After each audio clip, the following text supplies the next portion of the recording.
चिंता संतान हंतारो यत्पादाम्बुजनेन श्रियानान्तान् निजाचार्यान् प्रणमामि मुहुर्मुहुः यदनुदातो जन्तु सर्वदुःखादिगो भवन्ति तमहं सर्वदा वन्दे श्रीमद्वल्लभनन्दनम् अज्ञानाक्षीराक्षायणम् लक्ष्मी सहस्रलीलाभिषेव्यमानं फलानिधिं चतुर्भिश्च त्रिभिश्च सर्वैर्विराजते योऽसौ पञ्चतारकये नमः।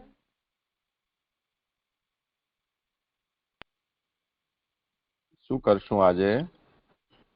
હું કીર્તન કરું? હા કરો. હો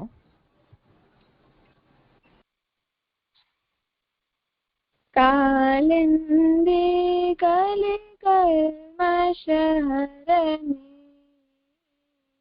कालिंदी कलिकल्मषहरणी प्रवितनयाय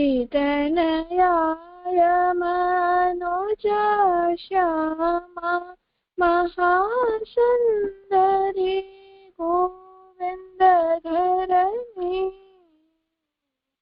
कालिंदी कलिकल्मषहरणी जय यमुने जय कृष्ण वल्लभ पतितन पावन भवतरणी शरणागत को देत अभयपद जननी तजत जैसे सुत की करणी कालिंदी कलिकल्मषहरणी शीतल मंद सुगंध सुधानिधि धारधरी बभूतरी धरणी परमानंद प्रभु परम पावनी जुग जुग साखी निगमनित बरनी कालिंदी कलिकल्मषहरणी। થઈ ગયું. રુચિરે સાથે ઝીલ્યું નહીં? રુચિ જે મને નતો આવડતો. હે આ તો ઉદયપુર થી શીખીને આવી છો?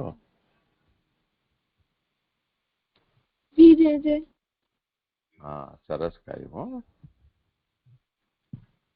ચલો હવે પ્રસંગ કરો. પછી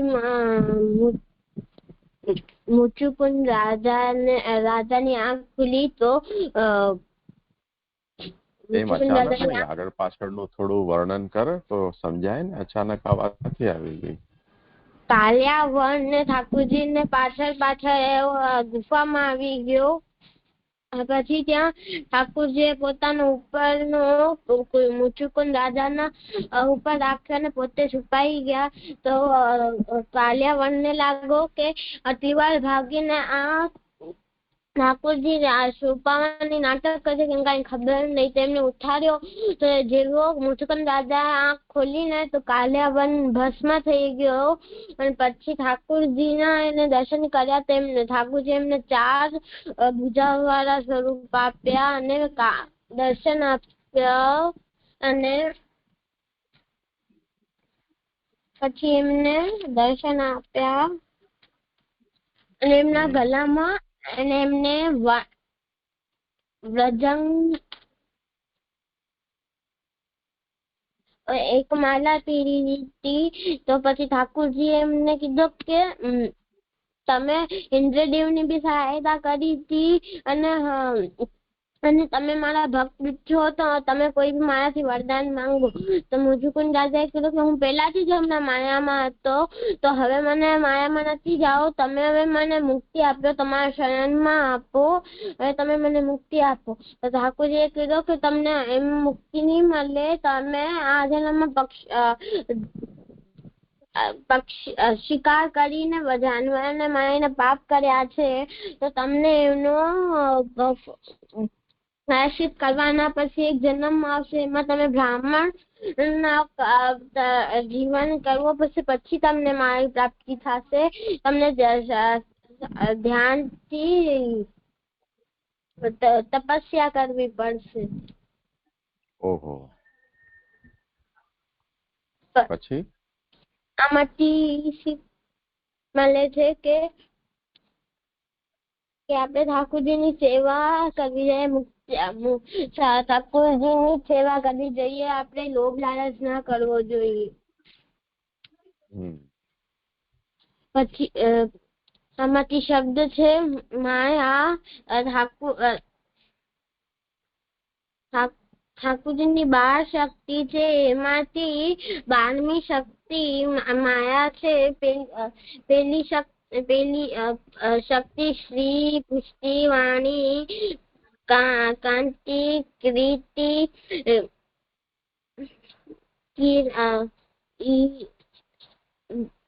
तुष्टि, ईला, ऊर्जा, विद्या, अविद्या,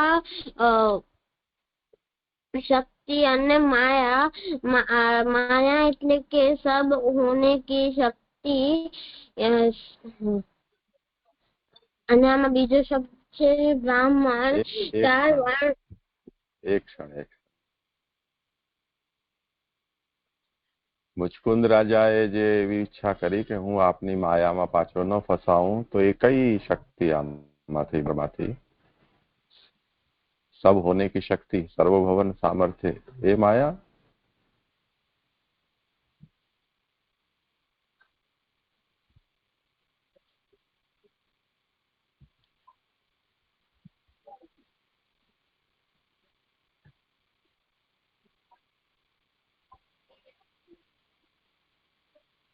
ક્યાં ગયો?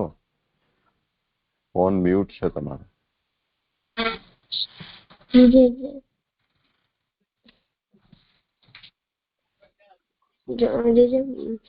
ખબર નહીં. ખબર? અચ્છા. મુચુકુંદ રાજા જે કહી રહ્યા છે કે હું આપની માયામાં પાછો ન ફસાઉં, એ અવિદ્યા માયા. 12મી વાલી જે માયા છે, જેનો અર્થ તે એમ કહ્યો ને કે सब कुछ होने की शक्ति, એટલે સર્વભવન સામર્થ્ય, એ માયા નહીં. કેમ કે એનાથી બહાર તો કોઈ છે જ નહીં. આપણે પણ જે મનુષ્ય શરીર કે જીવાત્મા સ્વરૂપ આપણને મળેલું છે, એ સર્વભવન સામર્થ્યને કારણે જ મળેલું છે. અને સર્વભવન સામર્થ્ય છે, એનાથી તો આ પૂરી સૃષ્ટિનું નિર્માણ થયું છે. એ કોઈ સમસ્યા નથી આપણા માટે. પરંતુ 12 શક્તિમાંથી જે અવિદ્યા માયા છે, એ આપણને ભૂલાવામાં નાખી દે છે. એટલે પ્રભુ તરફ લઈ જવાના જગ્યાએ આપણને પ્રભુથી ઊંધી દિશામાં લઈ જાય છે. સંસારમાં આપણને આસક્ત કરી દે છે. તો મુચુકુંદ રાજા એ અવિદ્યા માયાથી છૂટવા માટે પ્રભુને પ્રાર્થના કરે છે. સમજાયું? ઠીક છે. મને સમજાયું કે મુચુકુંદ રાજા અવિદ્યા માયાથી છૂટવા આ ઠાકોરજીને વિનંતી કરતા હતા. સર્વભવન સામર્થ્યથી કેમ નહીં? એનાથી જ આપણે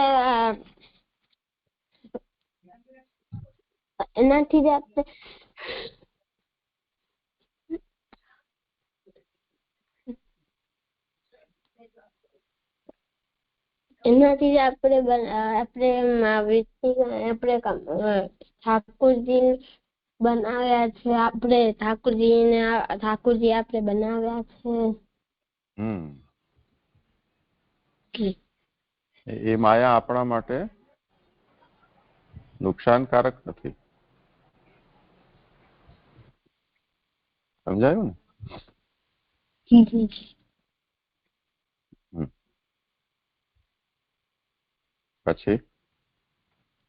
પછી જો બીજો છે બ્રાહ્મણ. 4 વર્ણ હોય છે. બ્રાહ્મણ, ક્ષત્રિય, આ વિષય જ્યારે ઠાકોરજીએ કીધું કે તમારો બીજો જન્મ થશે બ્રાહ્મણ નો, પછી તમને મુક્તિ મળશે. તો મુચકુંદ રાજાને કીધું ત્યારે. શાબાશ. હા.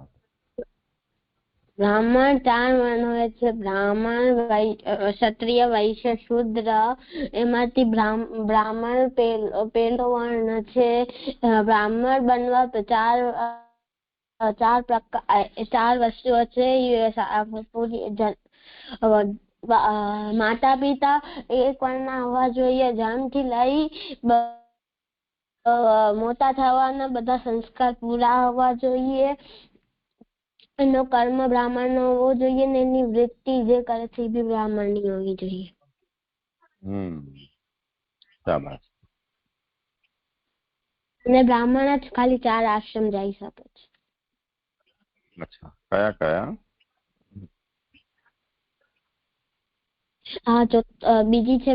બીજો શબ્દ છે મુક્તિ.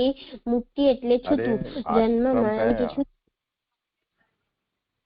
4 આશ્રમ. એક બ્રહ્મચાર્ય આશ્રમ, ગૃહસ્થાશ્રમ, વાનપ્રસ્થાશ્રમ અને સંન્યાસ આશ્રમ.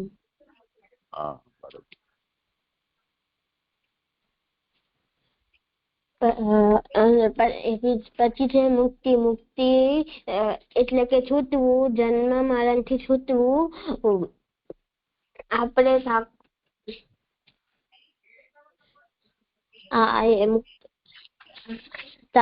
બે પ્રકારની મુક્તિ હોય છે. એક દેહ મુક્તિ અને જીવન મુક્તિ. વિદેહ મુક્તિ એટલે કે આપણે લાસ્ટમાં મળીએ તો મરી જઈએ, પછી દેહ આપણી છૂટી જાય પછી એને મુક્તિ મળે, ઈ મુક્તિ. અને જીવન મુક્તિ એટલે કે જીવતા આપણું ઈ કામ હોય એમાંથી મુક્તિ મળી જાય તો એ જીવન મુક્તિ કહેવાય. એના એક્ઝામ્પલ કે આપણે સ્કૂલમાં જઈએ, આપણે એક્ઝામ હોય, આપણે લખતા હોઈએ, આપણું 2 કલાકનો 1 કલાકમાં થઈ જાય તો આપણે 1 કલાક બહુ થાય તો એ જીવન મુક્તિનો એક્ઝામ્પલ છે. આપણે એક્ઝામમાંથી મુક્તિ મળી ગઈ છે. મુક્તિ મળી ગઈ છે, પણ આપણે બધા જે બી છે રૂલ છે કે બધા જે બી એક્ઝામ આપે છે એના સાથે જ ઘરે જવાનું છે. એટલે આપણે 1 કલાક બેસવું પડે. અને એ જીવન મુક્તિનો એક્ઝામ્પલ. વિદેહ મુક્તિનો એક્ઝામ્પલ કે આપણે એક્ઝામ આવે, આપણે 2 કલાકનો 2 કલાકમાં જ પૂરો થાય તો અને પછી આપણે ત્યાંથી વિદેહ મુક્તિનો એક્ઝામ્પલ છે. પછી 2 મુક્તિ છે એ છે સદ્યો મુક્તિ અને ક્રમ મુક્તિ. સદ્યો મુક્તિ એટલે કે આપણી મુક્તિ થાય અને આપણે ડાયરેક્ટ આપણે છેલ્લે ઠેકાણે જવાનું છે ત્યાં પહોંચી જઈએ તો ઈ સદ્યો મુક્તિ. અને ક્રમ મુક્તિ એટલે કે આપણે મુક્તિ થાય પછી આપણે ભટકતા જઈએ એને ક્રમ મુક્તિનો એક્ઝામ્પલ છે. જેમ કે આપણે સ્કૂલમાંથી આવતા હોઈએ અને ડાયરેક્ટ ઘરે જઈએ તો ઈ સદ્યો મુક્તિનો એક્ઝામ્પલ છે. અને આવીએ ત્યારે ભટકતા ઘરે જઈએ કર્મ મુક્તિનો એક્ઝામ્પલ છે. કર્મ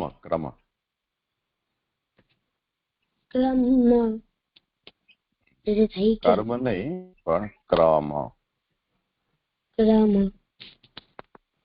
શાબાશ શાબાશ.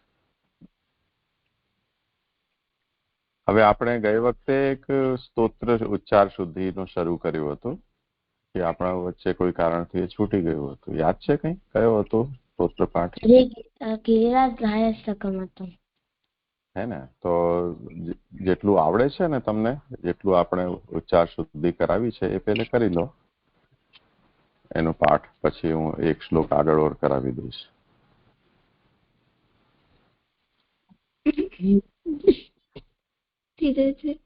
गिरिराज दारेस्तकं भक्ताभिलाषा चरितानुसारी दुग्धादि चौडेन यशो विसारी कुमारदानन्दित घोषणारी मम प्रभु श्री गिरिराजधारी व्रजांगना वृंद सदा विहारी अंगे दुहांगारतमोपहारी क्रीडारसावेश प्रमो विभारी मम प्रभु श्री गिरिराजधारी वेणुस्वनानंदित पन्नगारी रसातलानृत्य प्रचारी क्रीडन्वयस्य कृतदैत्यमारी मम प्रभु श्री गिरिराजधारी पुलेन्द्रदाराहित शम्बरारी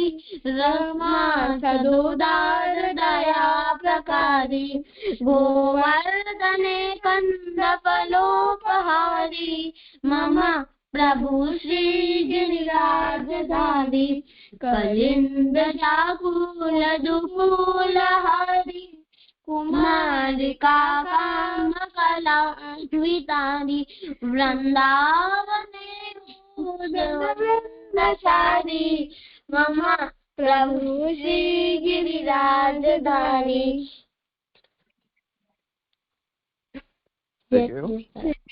जी जी जी.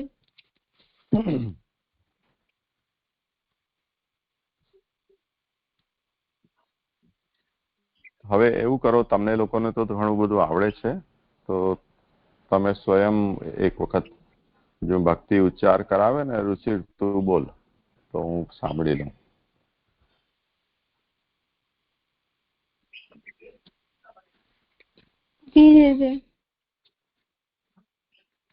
એમાં ઉચ્ચારની પદ્ધતિ જો એક વખત આપણે શબ્દનો ઉચ્ચાર ન કરીને અક્ષરનો ઉચ્ચાર કરીએ, રસ્વ દીર્ઘ એને ધ્યાન આપતા આપતા, સકારના 3 ભેદ છે એને પણ આપણે ધ્યાન આપીએ.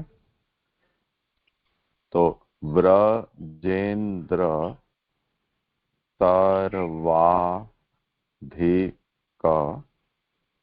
કર્મકારી મહેન્દ્ર ગર્વાધિક ગર્વહારી વૃંદાવને કંદફલોપહારી. પછી તો આપણે એ જ છે મમ પ્રભુ શ્રી ગિરિરાજધારી. હવે રુચિર તું ઉચ્ચાર કરતો, તું ધીરે કરજે.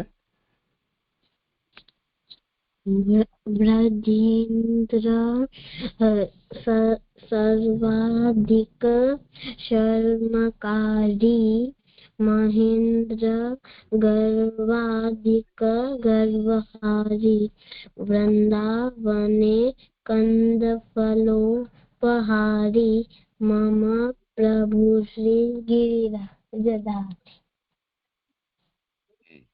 શાબાશ. હવે એને આપણે જેમ ઉચ્ચાર કરીએ છીએ રાગમાં એવી રીતે કર. વ્રજેન્દ્ર સર્વાધિક શર્મકારી મહેન્દ્ર ગર્વાધિક ગર્વહારી વૃંદાવને કંદફલોપહારી મમ પ્રભુ શ્રી ગિરિરાજધારી. બોલ. ब्रजेन्द्र सर्वाधिक शर्मकारी महेन्द्र गर्वाधिक गर्वहारी वृंदावने कंद फलोपहारी मम प्रभु श्री गिरिराजधारी। શાબાશ. આશ્રય તારી પાસે છે? પુસ્તક ખુલ્લી છે તો તું કરીશ? ઉચ્ચાર કર. ब्रजेन्द्र सर्वाधिक शर्मकारी महेन्द्र गर्वाधिक गर्वहारी वृंदावने कंद फलोपहारी मम प्रभु श्री गिरिराजधारी। આમાં એક ગડબડી થઈ. મમ એમની જરૂર નથી. એમાં વિસર્ગ તારો નીકળી રહ્યો છે. વિસર્ગ નથી, મ એવું જ છે. પણ એના પછીનો જે પ્ર છે ને, હા, મમ પ્રભુ, મમ પ્રભુ, મમ એમ નહીં, મમ પ્રભુ બોલતો. मम प्रभु, હા, મમ પ્રભુ શ્રી गिरिराज धारी એવી રીતે બોલજો. કાવ્યા તું બોલીશ?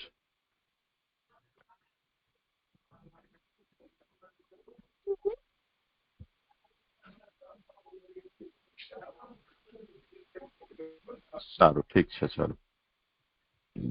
કીર્તન जी दादा। ઉચ્ચાર કરવાનો છો? જો તમે નિયમિત રીતે જોડાતા હો તો પછી એક ડિસિપ્લિન રાખી લો. નવો શ્લોક જ્યારે પણ કરું ત્યારે બધાએ વારાફરતી એનો ઉચ્ચાર કરવા, પુસ્તક સામે રાખવાની. जी दादा। તારી પાસે છે પુસ્તક? जी जी हमारा નથી। ભલે, ઠીક છે.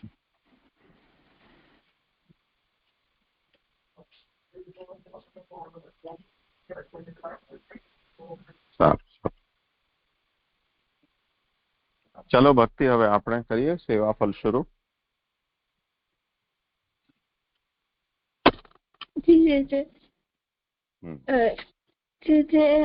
નિરોધ લક્ષણમાં આપણે જોયું હતું કે જે નિરોધ લક્ષણમાં આપણે એવું જોયું હતું કે આપણો જે મન છે એ આપણે જે રીતે સેવા કરીએ છીએ ઠાકોરજીની, નિરોધ એટલે જોયું હતું કે પ્રપંચ વિસ્મૃતિ પૂર્વક ભગવદ આસક્તિ અને નિરોધ કહેવાય છે. તો એ આપણે જોયું હતું. તો એનામાં પછી એ નિરોધ છે. પછી જોયું હતું કે આપણામાં એટલો ભાવ નથી, પણ આજે જે પણ આપણા પેલા જે આપણા જેમ ગોપીજનો છે, જેમ યશોદા મૈયા છે, એ લોકોનો જે ભાવ છે એની આપણે ભાવના કરીએ તો એની આપણે ભાવના કરશું એવી આપણે અભિલાષા હોવી જોઈએ. તો આપણને આપણો ભાવ આપણો શુદ્ધ આપણે એની ભાવના કરશું તો એવી આપણે એવો ભાવ મને થાવો એવી આપણે અભિલાષા હશે તો આપણામાં સ્નેહ છે, પ્રભુએ આપણનો જોશ લાગ્યો છે ભક્તિ માર્ગમાં, એવો એનો અભિલાષાનો મતલબ થાય છે. તો આપણામાં પણ ભાવ છે. તો અગર આપણે એ ભાવનાને વારંવાર કરશું તો આપણો જે ભાવ છે એ દ્રઢ થશે. અને તો એવી રીતે આ ગ્રંથમાં એવું જોયું હતું કે ભક્તિ નિરોધ જે ફલા અવસ્થા છે. તો હવે જે પુષ્ટિ માર્ગમાં જે પુષ્ટિ જીવ છે એનો જે ફલ છે એ સેવા ફલમાં બતાવવામાં આવશે. તો જે મને એટલું જ ખબર છે.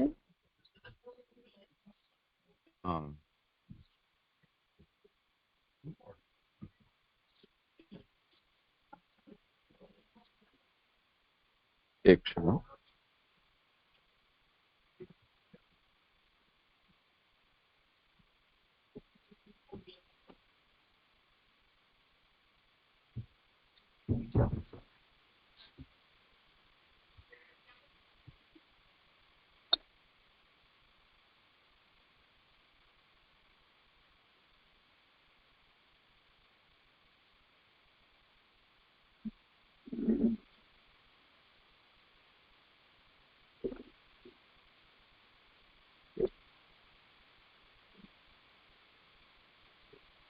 જો સેવાફલ છે શ્રી મહાપ્રભુજીનો ષોડશ ગ્રંથનો અંતિમ ગ્રંથ છે અને આપણને ષોડશ ગ્રંથમાં સેવાનો પરિચય સૌથી પહેલા સિદ્ધાંત મુક્તાવલીમાં થાય છે. યમનાષ્ટકમાં યદ્યપિ છે પરંતુ ત્યાં એટલું સ્પષ્ટ રૂપથી નથી જેટલું સિદ્ધાંત મુક્તાવલીમાં છે. સિદ્ધાંત મુક્તાવલીમાં શ્રી મહાપ્રભુજીએ સૌથી પ્રથમ કૃષ્ણ સેવા સદા કાર્યા એવી રીતે કૃષ્ણ સેવાનો ઉપદેશ કર્યો. તેના પછી કૃષ્ણ સેવા એની બે અવસ્થા ત્યાં બતાવી, સાધન રૂપા અને ફલ રૂપા. સાધન રૂપા સેવા એટલે તનુવિત્તજા સેવા. એ તનુવિત્તજા સેવા બ્રહ્મ સંબંધ પૂર્વક પ્રભુને સર્વનું સમર્પણ કરવાથી થાય. એટલે બ્રહ્મ સંબંધ શું છે આ બધા વિષયનું નિરૂપણ સિદ્ધાંત રહસ્ય ગ્રંથમાં તનુવિત્તજાના સ્વરૂપને સમજાવવા માટે શ્રી મહાપ્રભુજીએ કર્યું.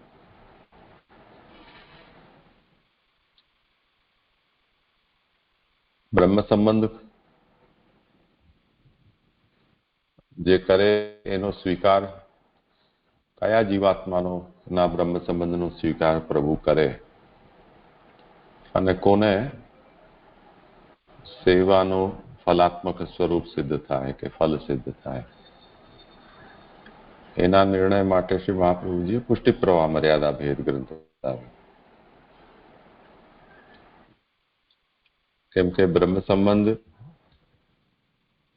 એ શ્રી મહાપ્રભુજીના જે વંશ ગુરુઓ છે ગોસ્વામીઓ એમના દ્વારા થાય. પરંતુ એ જો અયોગ્ય વ્યક્તિ બ્રહ્મ સંબંધ આપે તો પ્રભુ માટે એ કંઈ જરૂરી નથી કે જે એના લાયક નથી એને પણ મહાપ્રભુજીના વંશજોએ કંઠી આપી દીધી, બ્રહ્મ સંબંધ કરાવી દીધું તો એને પ્રભુ પુષ્ટિ માર્ગી ફલ પ્રદાન એને કરે. એટલે પુષ્ટિજીવને યદિ બ્રહ્મ સંબંધ કરાવવામાં આવે છે તો એને પુષ્ટિ માર્ગી ફલની પ્રાપ્તિ પ્રભુ કરાવે છે.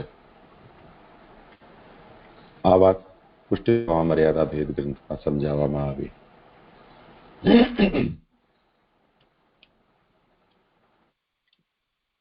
તે પછી ષોડશ ગ્રંથમાં વિવેક ધૈર્યાશ્રય, નવરત્ન, અંતઃકરણ પ્રબોધ, ચતુશ્લોકી, ભક્તિવર્ધિની આ બધા ગ્રંથોમાં કૃષ્ણ સેવા અને એના અલગ અલગ પક્ષો જુદા જુદા પહેલું એ શ્રી મહાપ્રભુજીએ સમજાવ્યા. ભક્તિવર્ધિની ગ્રંથમાં ભગવત પ્રેમની ઉચ્ચ અવસ્થા જે સિદ્ધાંત મુક્તાવલીમાં માનસી શબ્દથી સમજાવી છે એ શ્રી મહાપ્રભુજીએ ત્યાં વ્યસન શબ્દથી એનું નિરૂપણ કર્યું.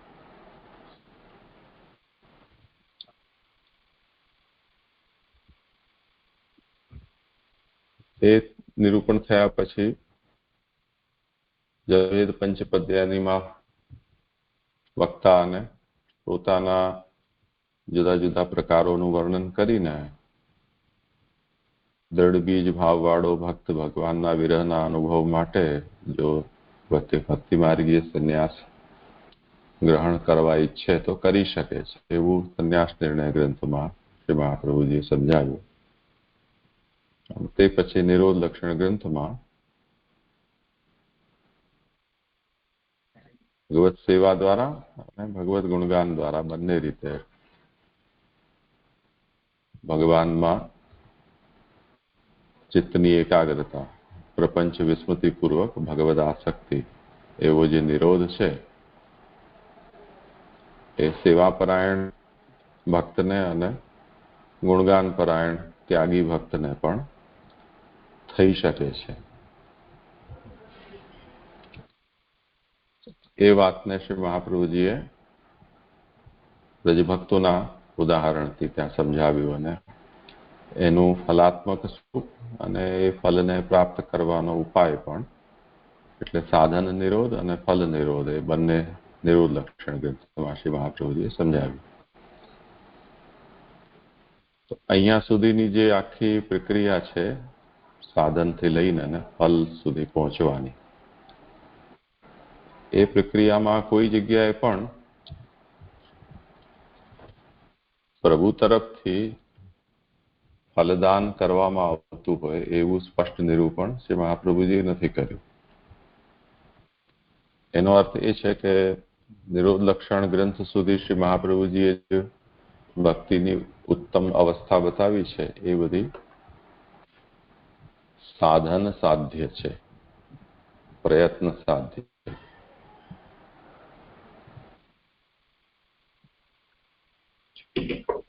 એમાં બસ એટલું સમજવું જોઈએ કે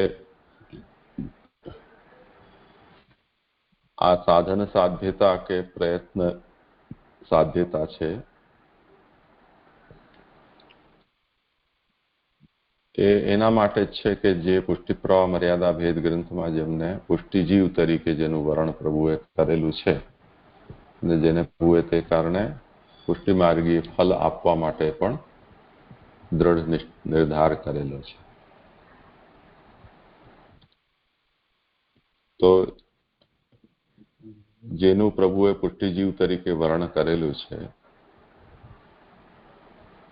એનો જ્યારે પ્રભુએ ઉદ્ધાર પણ હવે કરવા માટે એક જન્મ નિશ્ચિત કરી લીધો, તે માટે એ શરણાગત અને બ્રહ્મ સંબંધ પણ એને કર્યું છે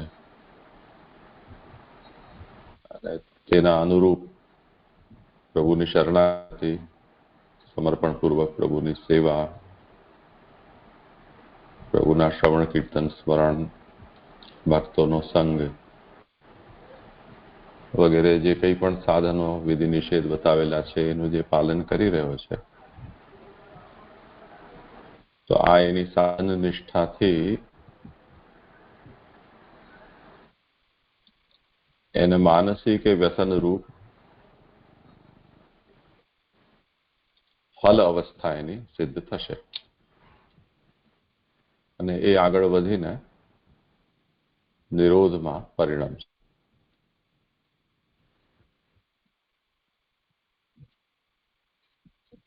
તો અહીંયા સુધી જે કંઈ પણ છે એ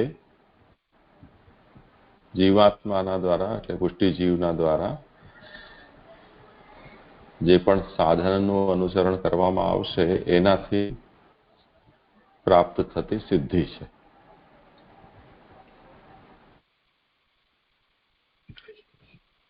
એના પછી હવે જે ઓર ઉત્કૃષ્ટ ફલ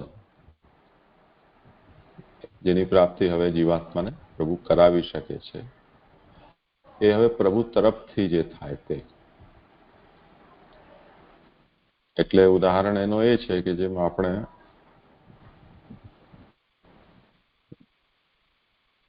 કોઈ વ્યક્તિને મળવા માટે જઈએ છીએ, એ બહુ દૂર રહેતો હોય, આપણે ઘણા બધા સાધનો દ્વારા ખૂબ સમય કાઢીને અને એના દરવાજા સુધી પહોંચી જઈએ, ડોરબેલ પણ વગાડી દઈએ, અમે આવી ગયા છીએ. હવે એ વ્યક્તિને ઉપર વાત રહે છે કે દરવાજો ખોલીને આપણને અંદર બોલાવે અથવા આપણને મળે. તો માનસી વ્યસન કે નિરોધ આ જે છે એ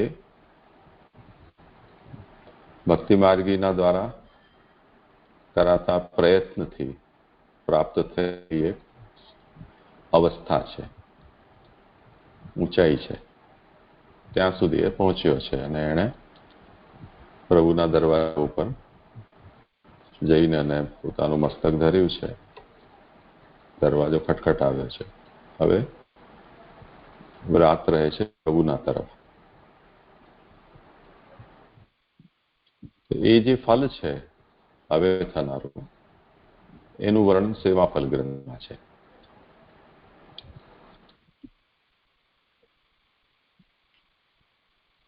તો આને આપણે પૂરા 16 ગ્રંથનો અંતિમ ગ્રંથ હોવાને કારણે બધા ગ્રંથ સાથે એને જોડવાનો પ્રયત્ન કરવો જોઈએ.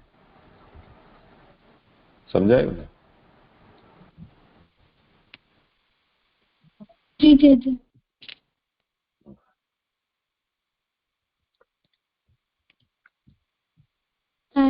મને આમાં એવું હા બોલ. મને આમાં એવું સમજાયું કે અહીંયા પેલા સૌથી પહેલા બાલબોધમાં મહાપ્રભુજીએ બંને પુષ્ટિ માર્ગ અને મર્યાદા માર્ગ બંનેના પુરુષાર્થ અને માર્ગ અલગ અલગ સમજાવ્યા. અને કોઈ પણ અને જે પુષ્ટિજીવને પુષ્ટિ માર્ગમાં આવવું હોય તો એને જે પણ એને કોઈ પણ ડાઉટ્સ હોય તો એ ક્લિયર થઈ જાય.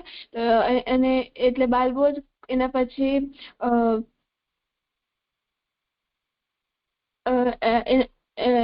સિદ્ધાંત મુક્તાવલી ગ્રંથમાં મહાપ્રભુજીએ માર્ગના સિદ્ધાંત સમજાવ્યા. ચેતસત્વર્ણમ સેવા તત્સિદ્ધ ચૈતન્ય વિતુજા. તો જે પ્રભુની આપણે પ્રભુમાં મન જોડવું જોઈએ અને એ કેવી રીતે થશે તો અગર આપણે તનુમિતુજાથી સેવા કરશું તો એ થશે. અને એનું જે પરમ ફલ છે એ માનસી છે, વ્યસન છે. અને પછી એના આગળના શ્લોકમાં પુષ્ટિ મર્યાદા શ્લોકમાં જે પુષ્ટિજીવ છે, પુષ્ટિમાર્ગીય જીવ છે અને પુષ્ટિમાર્ગીય ફળ મળશે. અને બીજા બધા જીવને અગર કોઈને બ્રહ્મ સંબંધ કેવું મળી ગયું એટલે અગર કોઈ બીજા કેટેગરી ત્રણેય જીવની કેટેગરી સમજાવી છે, પુષ્ટિ, પ્રવાહ અને મર્યાદાની. અને પુષ્ટિ જીવને પુષ્ટિ ફળ મળશે એવી રીતે પુષ્ટિ પ્રવાહ મર્યાદા ભેદમાં શ્રી મહાપ્રભુજીએ પુષ્ટિ જીવને પુષ્ટિ ફળ મળશે એવું સમજાવ્યું છે. એના પછી સિદ્ધાંત રહસ્યમાં બ્રહ્મ સંબંધ શું છે, કોને મળી શકે છે અને એના પછી જે જીવનું કર્તવ્ય શું છે એ સમજાવ્યું છે.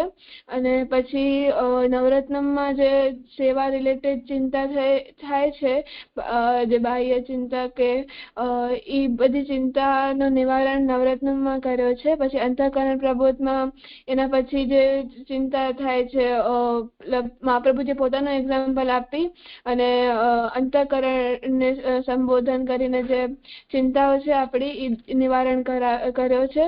પછી વિવેક ધૈર્ય આશ્રયમાં એક વિવેક ધૈર્ય અને આશ્રય આપણે રાખવો જોઈએ, તેનાથી આપણે જે નવરત્નમ અને અંતઃકરણ પ્રબોધમાં કહેલી ચિંતા આપણે નહીં થાય એવું સમજાવ્યું છે. એના પછી ભક્તિવર્ધિનીમાં ભક્તિની વૃદ્ધિ કેવી રીતે થાય એ સમજાવ્યું છે. અને જે અધિકારી છે એ સમજાવ્યા છે. એમાં સ્નેહ, આસક્તિ અને વ્યસન પણ સમજાવ્યો છે.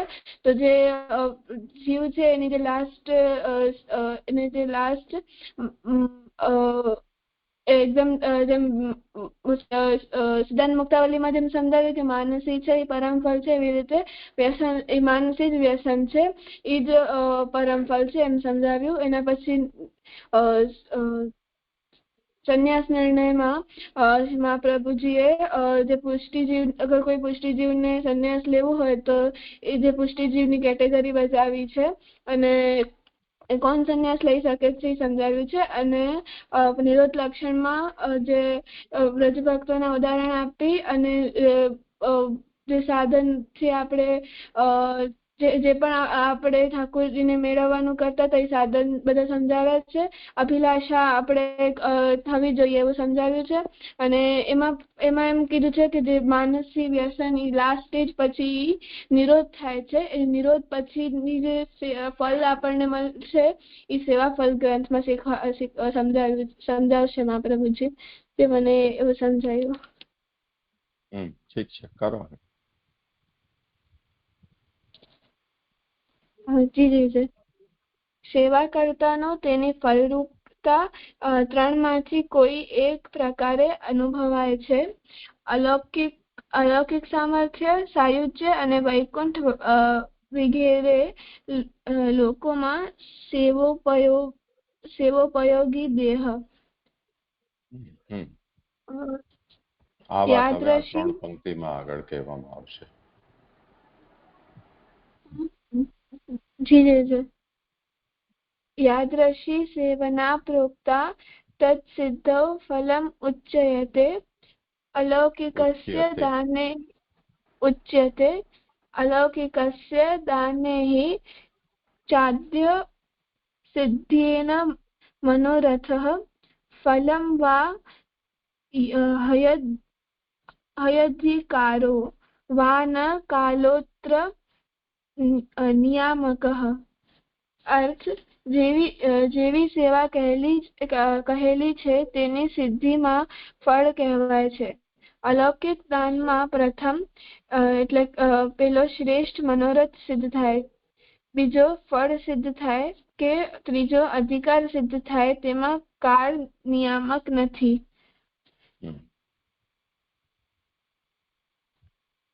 જે મને આમાં એવું સમજાય છે કે આ જે શ્લોક છે ને એનું વિવરણ શ્રી મહાપ્રભુજીએ સેવાફલ વિવરણમાં કરેલું છે, તો એને સાથે લઈ લેવું જોઈએ. એનો આમાં અનુવાદ આપેલો છે. હજી આગળ છે કે શ્રી મહાપ્રભુજી આ સેવાફળનું વિવરણ કરેલું છે. તેમાં સેવામાં ઉપર કહેલા 3 ફળ સ્પષ્ટતાથી ગણાવ્યા છે. પહેલો અલૌકિક સામર્થ્ય, બીજો સાયુજ્ય અને ત્રીજો વૈકુંઠાદિકમાં સેવોપયોગી દેહ. આ ત્રણેય ફળ પ્રભુ અલૌકિક રીતે દાન કરે તો જ સિદ્ધ થાય છે. ઉપરનું ફળ પ્રાપ્ત થવામાં અથવા તેના ફળનો અધિકાર પ્રાપ્ત થવામાં કાળનું નિયામકપણું નથી, ફક્ત પ્રભુ જ નિયામક છે. હા, બસ આ હવે આનું શ્રી મહાપ્રભુજીએ કરેલું વિવરણ થયું. હવે બોલ. જી છે. જે મને આમાં એવું સમજાયું કે જે મહાપ્રભુજીએ આના પહેલા જે પુષ્ટિજીવનું જે ફળ છે એ આ ગ્રંથમાં સમજાવવામાં આવે છે. તો મહાપ્રભુજી આ ફળનો વિવરણ ત્રણ પ્રકારે કર્યો છે કે 3 રીતે ફળ મળી શકે છે. એક તો અલૌકિક સામર્થ્ય, બીજો સાયુજ્ય પ્રભુના સંગથી, અને ત્રીજો વૈકુંઠાદિકમાં સેવાપયોગી દેહ. તો આવી રીતે 3 રીતે ફળ મળી શકે છે જીવને. તે જે મને એટલું જ સમજાયું. હા, એટલે હવે આ 3 જે છે ફળ, એનો શું અર્થ થાય, એનાથી શું સમજાય છે આપણને, શું મળશે પુષ્ટિજીવને? અલૌકિક સામર્થ્ય, સાયુજ્ય અને સેવોપયોગી દેહ.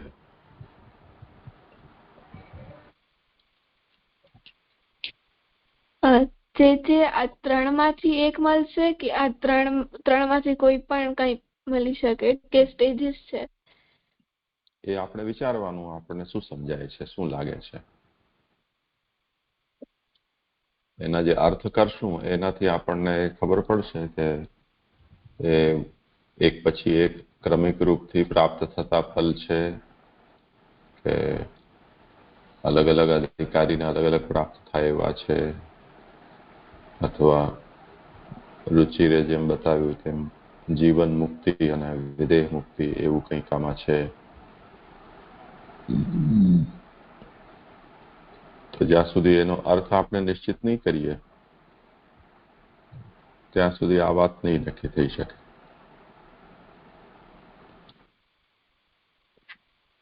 મૂળમાં જે કહ્યું છે કે યાદૃશી સેવના પ્રોક્તા તત્સિદ્ધૌ ફલમ ઉચ્યતે, જે પ્રકારની સેવા કહી એ સેવા સિદ્ધ થાય ફલ કહેવામાં આવે છે. તો એક તો સેવાની સિદ્ધિ એ આપણને સમજવું પડશે. સેવાની સિદ્ધિનો અર્થ શું થશે? જે સિદ્ધાંત મુક્તાવલીમાં ચેતસ્તત પ્રવણમ સેવા તે રૂપમાં શ્રી મહાપ્રભુજી આપણને સમજાવી છે. ચિત્ત પ્રવણ થયું તો એ સેવા સિદ્ધ થઈ.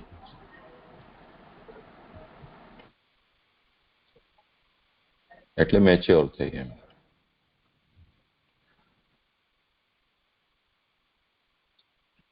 તે સ્થિતિમાં 3 ફલ છે: અલૌકિક સામર્થ્ય, ફલ અને અધિકાર. શ્લોક મૂળ ગ્રંથમાં આ રીતે એનું વર્ણન છે અને શ્રી મહાપ્રભુજીએ વિવરણમાં અલૌકિકસ્ય દાને હિ, અલૌકિકનું દાન એટલે અલૌકિક સામર્થ્ય, ફલનો મતલબ સાયુજ્ય અને અધિકાર એટલે વૈકુંઠ વગેરે લોકોમાં સેવોપયોગી દેહની પ્રાપ્તિ.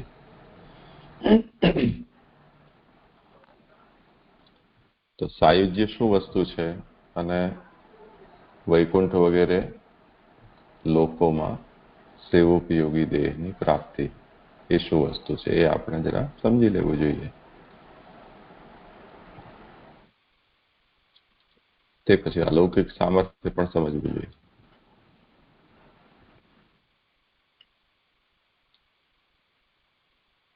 જે કંઈ પણ ફલ હશે એ આના પહેલા અત્યાર સુધી જે આપણને ભક્તને પ્રાપ્ત થઈ છે સિદ્ધિ, તે રૂપે તો નહીં જ હોય. નહીં તો ફલ તરીકે હવે મળશે એવું કહેવાનો અર્થ નથી રહેતો. તો આ ત્રણેય જે ફલ છે એ જેને માનસી સિદ્ધ થઈ છે, કે જેને વ્યસન સિદ્ધ થઈ ગયું છે, અથવા જેને નિરોધ સિદ્ધ થઈ ગયો છે, એને જે અવસ્થાની પ્રાપ્તિ થયેલી છે એનાથી કંઈક અલગ અને વધારે હશે એટલું તો આપણને માનવું જ પડશે. નહીં તો આ ત્રણમાંથી કોઈને જ શ્રી મહાપ્રભુજી માનસી વ્યસન કે નિરોધના રૂપમાં કહી દીધું હોત. સેવા ફલમાં એમને અલગ નામ આપવાની કોઈ જરૂર હતી નહીં. તો આ ત્રણેય શબ્દમાંથી કોઈ પણ શબ્દની આપણે એવો અર્થ ન કરી શકીએ કે જે માનસી કે નિરોધ કે વ્યસન એવા એનો અર્થ નીકળે.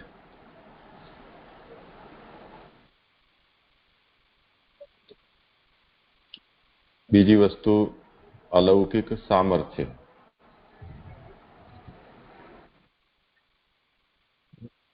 એમાં આપણને એ વાત ધ્યાનમાં લેવાની છે કે ઠાકોરજીની સેવામાં ફલ રૂપે આ પ્રાપ્ત થઈ રહ્યા છે. તો અલૌકિક સામર્થ્યથી, અલૌકિક શબ્દથી શ્રી મહાપ્રભુજી આપણને ભક્તને શું કહેવા માંગે છે, અને અલૌકિક શબ્દ અને સામર્થ્ય શબ્દ બંને વસ્તુને આમાં વિચારવું પડશે. એટલે ભગવત સેવા કરનારો વ્યક્તિ કંઈક અલૌકિક મેળવશે અને કંઈક સામર્થ્ય મેળવશે. હવે અલૌકિક પ્રકારનું સામર્થ્ય એટલે લૌકિક પ્રકારથી જ ભિન્ન પ્રકાર, એને આપણે અલૌકિક કહીશું. એ ભિન્નતા જ કેવલ નથી પરંતુ અધિકતા પણ છે. એટલે લૌકિક સામર્થ્યથી કંઈક અધિક સામર્થ્ય. એ સામર્થ્ય શું હોઈ શકે એ આપણને વિચારવું જોઈએ.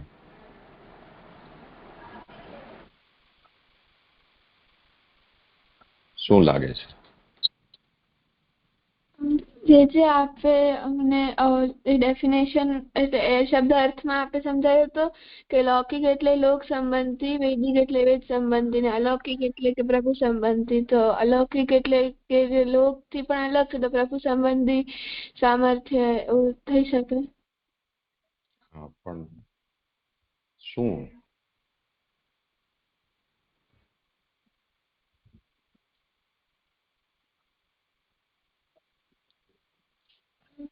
જે નથી ખબર. હા, એટલે એનું કોઈ કોન્ક્રીટ આપણને જેનાથી ઇમેજ ઊભી કરી શકીએ આપણે કે સમજી શકીએ એને, એવો અર્થ હોવો જોઈએ ને. પ્રભુ સંબંધી તો સમજી ગયા, ચલો, પણ પ્રભુ સંબંધી શું? સામર્થ્ય એટલે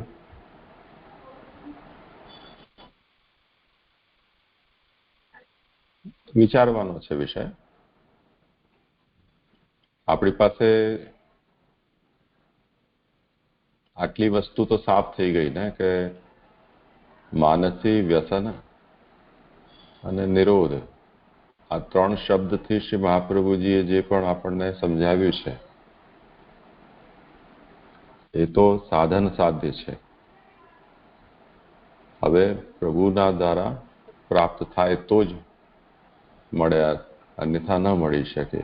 એ જાતના ફલનું હવે નિરૂપણ સેવા ફલમાં કરવામાં આવી રહ્યું છે. તો આ 3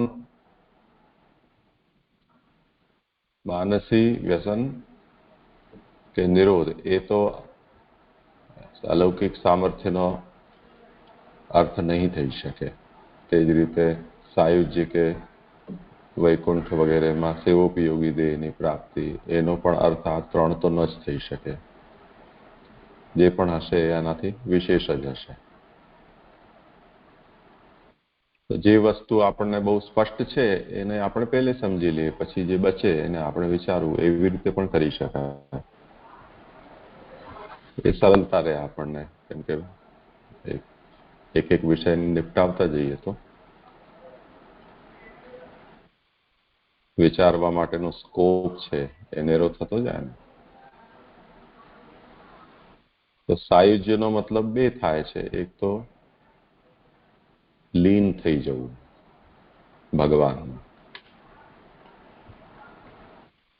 બીજું સહભાવ, સાથે રહેવું, એટલે પ્રભુની નિકટતા.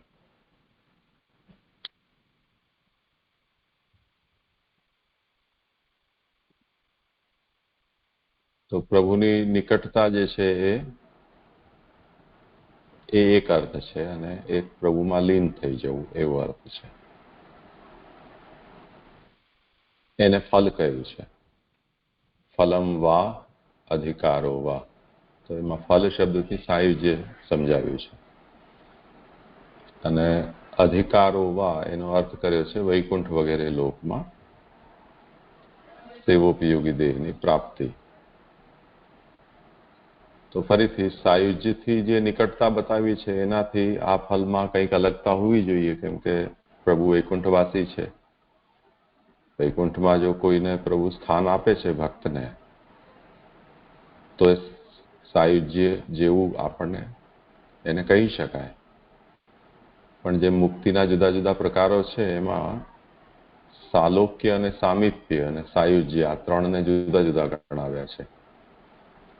તો સાલોક્યનો મતલબ એ સમાન લોકમાં, પ્રભુ જે લોકમાં વસે તે લોકમાં રહેવું. જેમ આપણે બધા ગુજરાતમાં વસીએ છીએ, તમે પણ ગુજરાતમાં છો, હું પણ ગુજરાતમાં છું, પણ 550 કિલોમીટર દૂર છો. તો સાલોક્ય તો કહી શકાય, પણ સામીપ્ય નથી.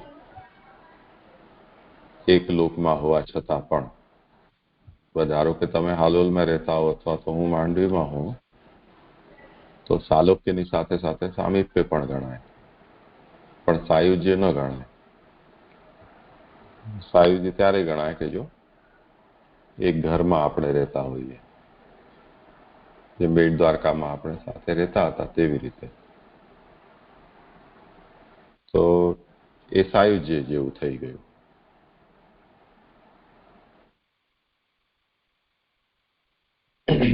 અને એક લીનવત, એટલે સ્વરૂપ પ્રભુમાં જ સમાઈ જવું, એ પણ સાયુજ્ય છે.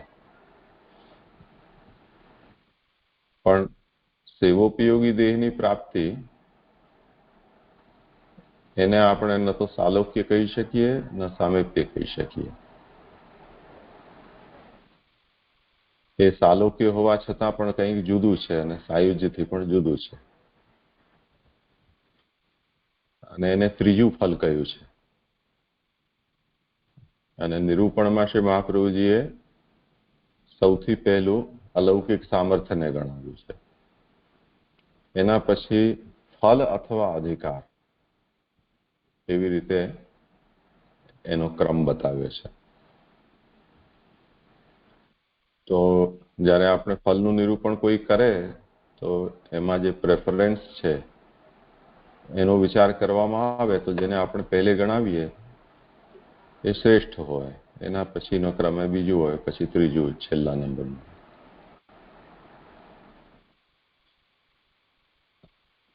તો પ્રભુનું લીલા સ્થળ છે વૈકુંઠ.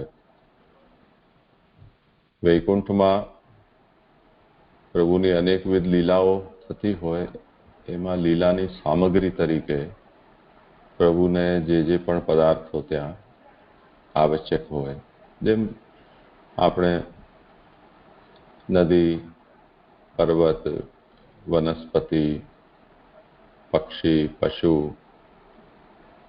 વસ્ત્ર, આભૂષણ, ગોપ ગોપીઓ વગેરે વગેરે, વાજિંત્રો, આવું ઘણી બધી વસ્તુઓને આપણે ગણાવી શકીએ કે જે વૈકુંઠમાં પ્રભુને લીલામાં ઉપયોગી હોય. તો અલૌકિક સામર્થ્ય ને જો આપણે સર્વોચ્ચ ફલ કહીએ તો એના પછીનું સાયુજ્ય, અને તે પછી ત્રીજી કક્ષાએ અધિકાર. કેમ કે આ નહીં તો આ, નહીં તો આ રીતે આનું નિરૂપણ શ્રી મહાપ્રભુજીએ કર્યું છે. તો અધિકાર જે છે એ ત્રીજા ક્રમનું ફલ છે. તો એનો સીધો અર્થ એવો લાગે છે કે ભગવત લોકમાં પશુ, પક્ષી, વૃક્ષ, નદી, પર્વત આવા રૂપમાં સેવોપયોગી શરીર, એટલે પશુ, પક્ષી, વૃક્ષ વગેરેનું શરીર, એની પ્રાપ્તિ એ ત્રીજું ફલ છે.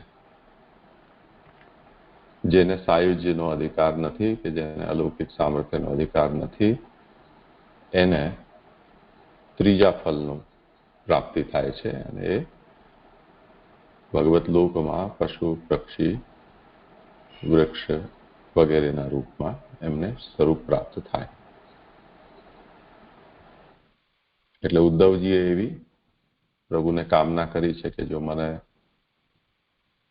યોગ્ય લાગે તો કિમપી ગુલ્મ લતૌષધિ નામ, કોઈ ફૂલ, વનસ્પતિ વગેરે છે એવું પણ મને સ્વરૂપ મળી જાય તો ત્યારે આપ ત્યાં પધારો, તો એની મારી સુગંધ છે આપ માણો, કે મારા ફૂલની માલા આપ ધારણ કરો, કે મારા વૃક્ષની છાયાના નીચે આપ બિરાજો.